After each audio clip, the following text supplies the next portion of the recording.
జుట్టు పెరుగుదలకి, బరువు తగ్గడానికి, ఆరోగ్యానికి చాలా మంచిదండి ఈ అవిసెల పొడి అయితే. దీన్నైతే మనం ప్రిపేర్ చేసుకొని నెల, 2 నెలల దాకా కూడా స్టోర్ చేసుకోవచ్చు.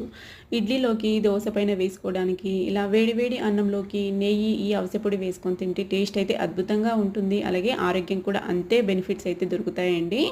మరి ఈ అవిసె గింజలతో పొడి అయితే ప్రిపేర్ చేసుకుందాం మనం ఈరోజైతే. 1 కప్పు అవిసె గింజలు తీసుకొని ప్యాన్లో వేసుకొని బాగా వేయించుకోవాలి చిటపటలాడేంత వరకు. వాటిని తీసేసుకొని అందులోని 2 టీ స్పూన్ల నువ్వులు, 2 టీ స్పూన్ల పల్లీలు వేసేసుకొని వాటిని కూడా వేయించుకొని మిక్సీ జార్లోకి వేసేసుకోవాలి.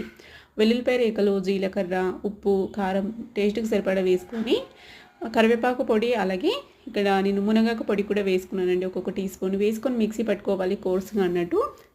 ఈ విధంగా ప్రిపేర్ చేసుకొని కొద్దిగా చల్లారిన తర్వాత ఒక ఎయిర్ టైట్ గ్లాస్ జార్లో కానీ లేదంటే ఎయిర్ టైట్ బాక్స్లో కానీ వేసుకొని స్టోర్ చేసుకున్నామంటే 2 నెలల దాకా కూడా నిల్వ ఉంటుంది. రెసిపీ నచ్చినట్లయితే లైక్ చేయండి.